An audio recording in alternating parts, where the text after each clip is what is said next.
If you're looking for a Remington 700 clone custom action for your next custom build, stay tuned while we take a look at the GLR actions from Gunwerks.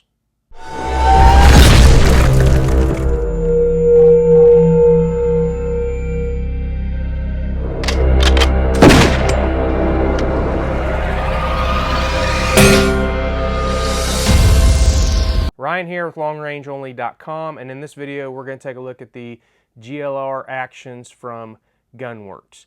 Okay, they've been using these on their rifles for quite a few years now, and roughly a year to a year and a half ago they started selling the GLR actions as component pieces.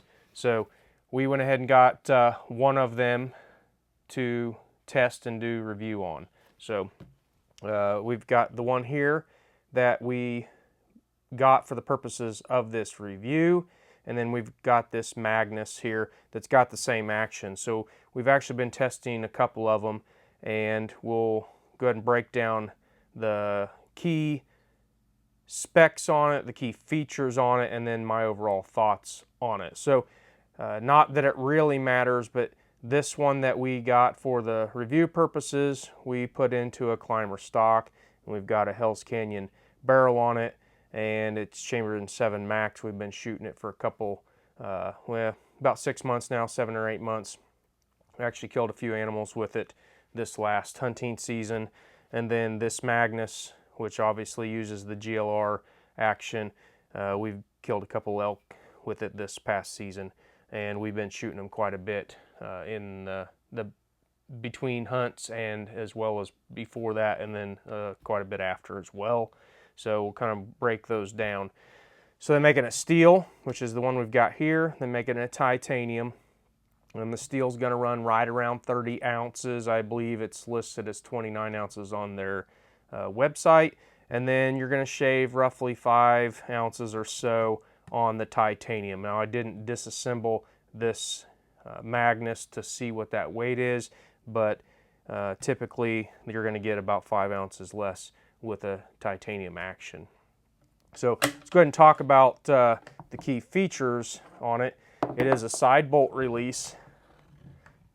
So we got this typical side bolt release, which I would consider to be a standard nowadays.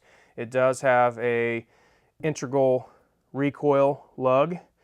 It is machined for a Wyatt's length magazine box, so these are both long actions. You can run that 3.850 box. It will accept any 700 trigger, or most 700 triggers. Let's go ahead and break down some of the key features of the action itself. On the receiver, it does come with either a 1-piece Picatinny rail, or you can get the 2-piece Picatinny rail. They are pinned, which helps keep them from loosening up under recoil over long periods of time. I've had quite a bit of issues with rails that are screwed to actions, which I have come to prefer integral rails, but neither one of these has had any issues in the hundreds and hundreds of rounds I've shot between the two. Okay, it does have a bayonet style bolt shroud here. It is toolless disassembly for the bolt. Now, as far as getting the firing pin and the bolt shroud apart, it's going to be a little bit more complicated. Most guys aren't going to need to take that apart, and the fact that you can take that apart just like we're looking at right here without tools is nice if you get some debris or something in it on a hunt, or if you're shooting competitions with it or whatever, you can take it apart. Okay, now the other thing is, I'll try to see if we can get it on this overhead that's got dual cocking pieces. So you got the upper and the lower piece, and they're going to ride right in here and here. So you got 2 separate cocking ramps, which makes it a dream to cock this action. So it's almost effortless. Okay. Now, if you've watched my other reviews on like the climber, I think I might have talked about it in the sheep rifle shootout. but it does have Borden bumps.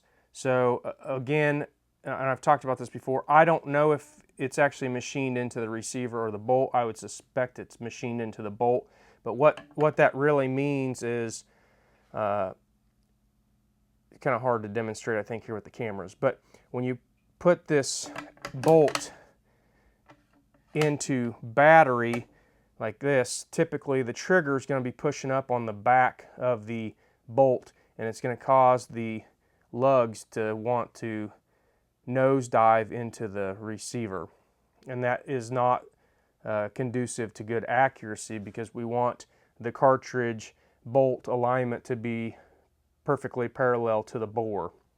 So Borden bumps, it allows it to have a little more room in the action when it's not in battery, so it can slide more freely.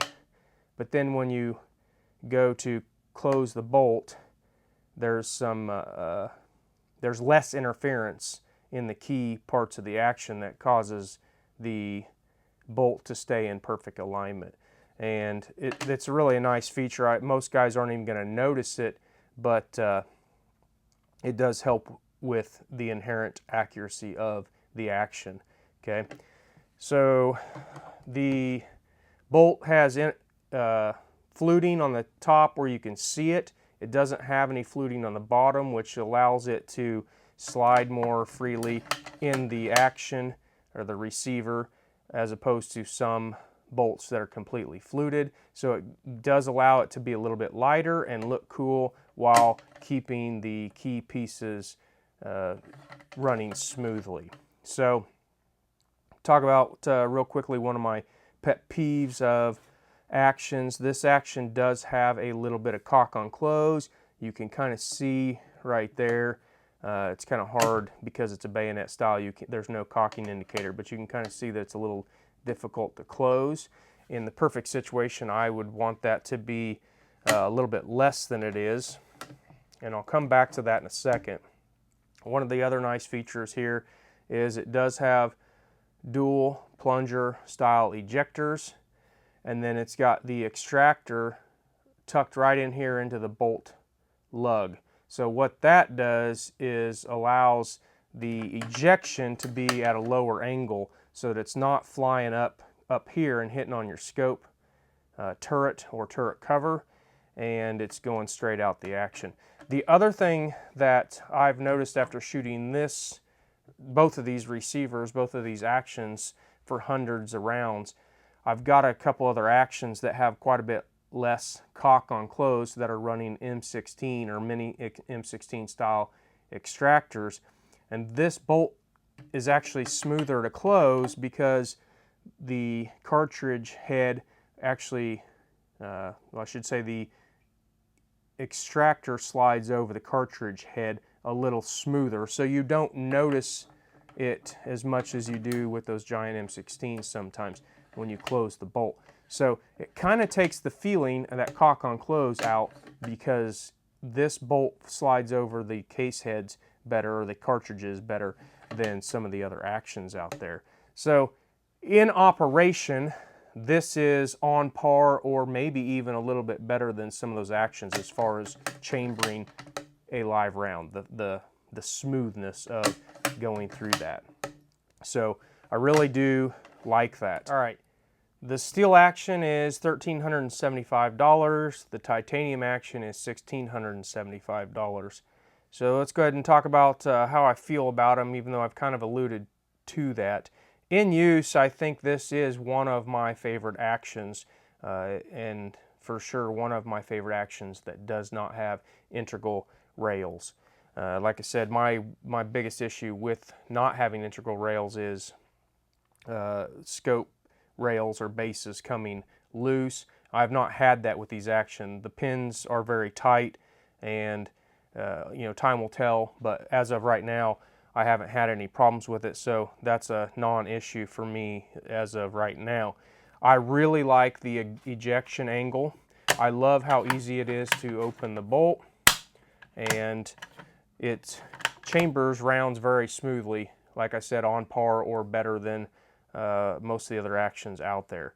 So The last thing I think that kind of separates this apart from other actions is if you get the GLR and then you go with a Magnus stock or a Climber stock, it's actually got a wedge that pinches with a bolt right here in the bottom of the stock, and it pinches the recoil lug into the stock. So it adds a little bit of repeatability in the stock without having to bed it. So it's sitting in that bedding block and it's being held in the same place every time, and it's very repeatable. Both of these guns are very accurate. So if you were thinking about going with a GLR component, you might want to look at going with the Climber or the Magnus stock as well.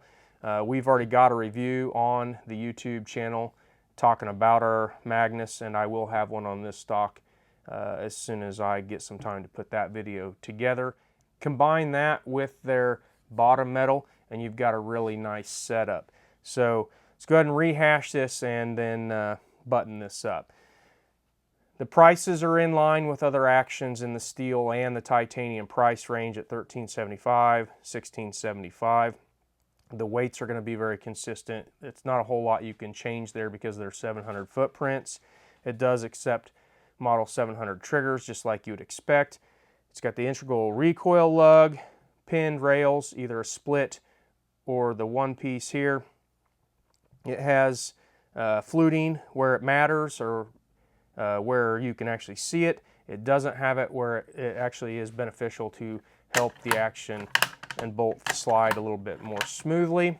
It's inletted or machined for a Wyatt's 3.850 magazine box on the long actions, and then the short actions are machined for a Wyatt's box as well. It's got the board and bumps, which helps keep that bolt parallel to the bore, which helps with accuracy. And overall, the function and the smoothness of the action is, like I said, in line or better than a lot of the actions out there. So if you're looking for an action for your next custom build, give the guys at Gunwerks a call. I think that you'd be very happy with one of these actions. We will have a link in the description below to a thread on longrangeonly.com. You can head over there. You can ask me any questions about these actions. If you're not a member already, it's quick and it's free and easy to sign up for an account. We would love to have you. Lots of great information, good group of guys, and we would look forward to that. Please like the video, subscribe to our YouTube channel, and turn on notifications so that you can be notified of future videos. We appreciate you taking the time to watch. Have a great day.